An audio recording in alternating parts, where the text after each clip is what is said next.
یہ ہے دیوبند کی مدنی مسجد اور یہ ہے اس کے نزد میں کتب خانہ.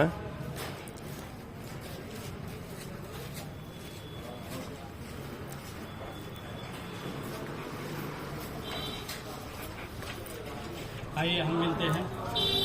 آپ کا نام؟ ان کا نام ہے انور علیم. انہی کا ہے وہ کتب اور کھانا یعنی طعام. میں انہی سے پوچھتا ہوں انہوں نے ایسا نام کیوں رکھا ہے؟ دراصل جو ہمارا مقصد ہے وہ یہ ہے کہ طلبہ جو موبائل میں وقت ضائع کر رہے ہیں وہ وقت جو ہے موبائل کے بجائے کتابوں کے واپس جو ہمارا بچہ کتابوں سے ٹوٹ رہا ہے وہ واپس جڑے. اسی کے لیے جو ہے ہم نے اپنے ہوٹل میں کتابوں کا نظم رکھا ہے. اور ہر ٹیبل پہ آپ دیکھیں گے جگہ جگہ مختلف الماریاں ہیں سب طرف ہے کہ ہر ٹیبل پہ ہمارے کھانا اور ساتھ میں کتابیں بھی ہیں. ماشاءاللہ.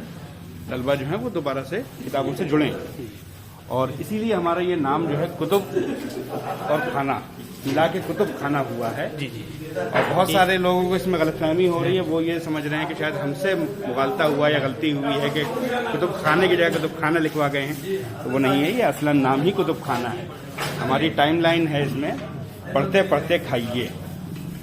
یہ آپ نے ملاحظہ فرما لیا.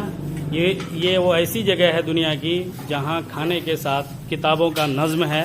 اسی لیے انہوں نے نام رکھا ہے کتب اور کھانا. جی, یہ تو اصل ہوٹل ہے. جو ہماری لائبریری ہے وہ سب سے اوپر ہے, تیسری منزل پہ. وہ باقاعدہ لائبریری ہے جس میں آپ جائیں تو جا کے دیکھیں.